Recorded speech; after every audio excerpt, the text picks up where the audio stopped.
Victory Lake is one of those strange places in the world where mysterious things tend to happen. My father first told me about the lake when I was around 10 years old or so. We had been driving down the road when I glanced out of the window and saw the sprawling waves dancing in the distance. As I stared at it, I asked my father if he would ever take me fishing out on the lake. He chuckled as we drove by it. Never, he said with a smile. It was such an odd response even towards a child, and I returned a confused look. We don't go to Victory Lake, he said, almost sounding aloof. But why not? I inquired. My father sighed, finally letting go of that happy-go-lucky demeanor of his. Look, son, bad things happen up at Victory Lake, he said. I could see the apprehension on his face as if he knew what I was about to ask him next. Oh yeah? Like what? My inquisitive mind always seemed to be a pain in my dad's backside. He paused briefly before saying, There's a monster that lives in the lake, and it'll eat you if you get too close. Hearing this put an end to my questions. It may sound silly to some of you, but I had no reason to doubt my father. So when he spoke of a monster, I believed him. We continued driving, and as the shimmering lake faded in the distance, my mind wondered what kind of monster it was. Some years passed before I even thought about that lake again.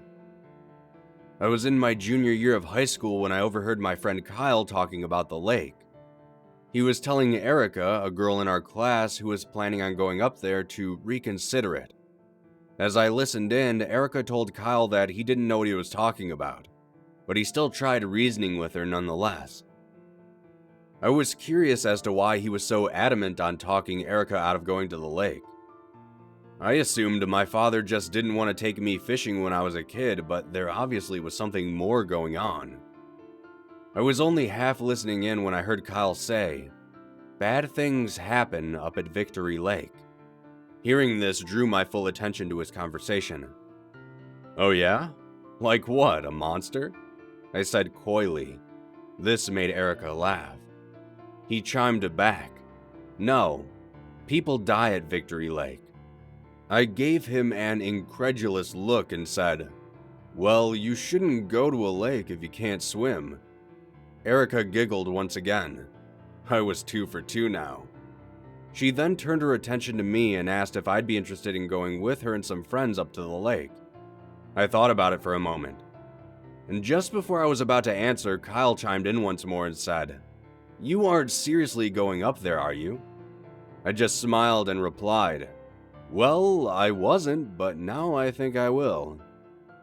I always enjoyed busting Kyle's chops. He was the type of person who was always so uptight about everything, so I try to take him down a peg as often as I can. Erica then told me that her and her friends were all meeting up there on Friday night. I told her that I'd be there. I then turned back to Kyle. He was scowling at me something fierce by this point, and I just smirked at him before saying, "Want to come with?" The disbelief on his face was incredible. He brushed me off and told me, "Good luck getting killed up there." I laughed as I went back to my seat. The school day ended and I headed home. My dad was outside mowing the lawn when I arrived, and he made some random dad joke about not falling into the grass. I sarcastically nodded and went inside. That night, at dinner, I thought to bring up the lake to my dad again. He was shoveling potatoes into his face while my mother was taking a work call in the other room. I asked him if he remembered what he told me about Victory Lake. He just continued chewing as if he hadn't heard my question. I then asked him what was so bad about it. His chewing slowed while he eyed me up and down. "Eat your dinner," he said, trying to avoid the question.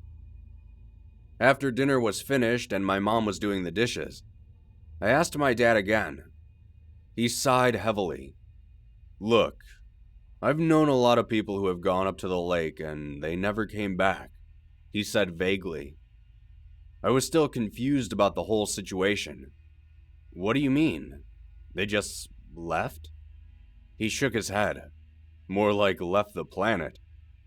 The police searched the lake for weeks, but found no traces of anyone.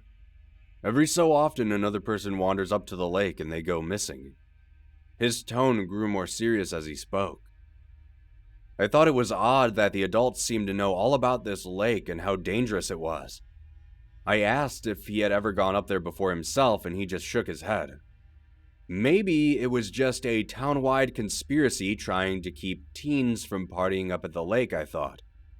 I thanked him for telling me more about it, and I told him I wouldn't bring it up again. He just flashed his self-proclaimed world-famous grin and told me to go do my homework. A few days passed, and I was doing my best to butter up my dad so that he would let me use the car on Friday. I had done a lot of the yard work and did all my chores perfectly. When Friday finally rolled around, I asked if I could use the car. He was watching a show on TV and gave me a suspicious look. I thought he was about to deny my request. But he tossed me the keys and told me not to scratch his baby. It was ironic because his car wasn't exactly a luxury model. It was an old Chevy that already had dings and scratches from years of ownership. I thanked him and rushed out of the house. The drive to the lake wasn't a long one. I had parked about a quarter-mile from the lake itself due to trees being in the way. I got out of the car, and when I did, I noticed a strange feeling in the air. It's hard to explain, but the air felt heavy. I trudged through the brush and finally exited near the coastline. I looked around to see if Erica was there, and she was. Her and her friends were a few yards away. I walked over and thanked her for the invite.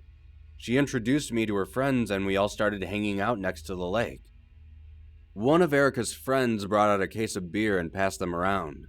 During this time, another one of her friends started a fire near the lake. I stared at the dancing flames as I sipped the bitter beer. Erica noticed my staring and brought up the superstitions once again. All her friends laughed, saying that they were just made-up stories to keep kids from partying up here. I chuckled with them as I stared into my bottle. We had been relaxing by the lake for a few hours now. A thin mist began to form along the top of the waves.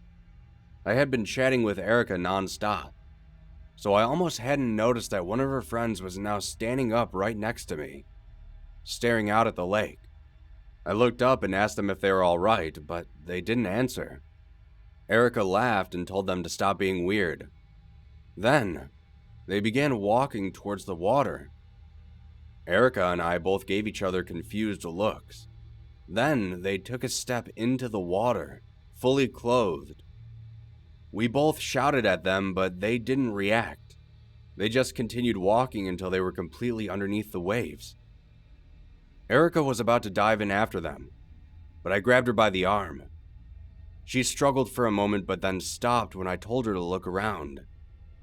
All of her friends we had come here with were all standing up in random parts along the coast. They were all motionless, silently staring out at the lake, like statues. One by one, they began walking towards the water. We ran up to them, trying to snap them out of it, but they just walked past us as if we weren't even there. Then I heard it.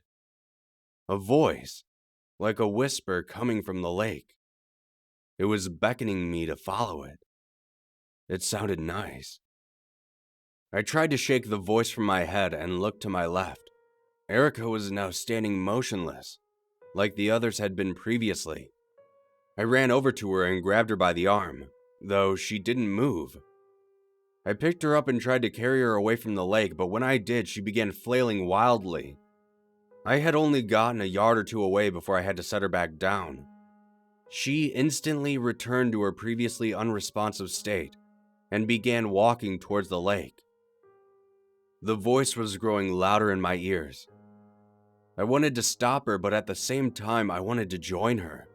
I felt my body start to become weak.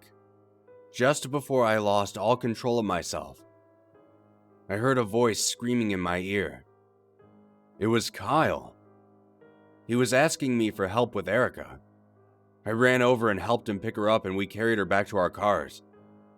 As we were walking, I looked back at the lake once again and saw the water rippling slightly. The police came and questioned us over the next few days. They asked us if we knew the whereabouts of the other missing kids. All we told them was that they went up to Victory Lake. When they heard this, grim expressions befell the officers, but they told us not to worry and to stay away from the lake.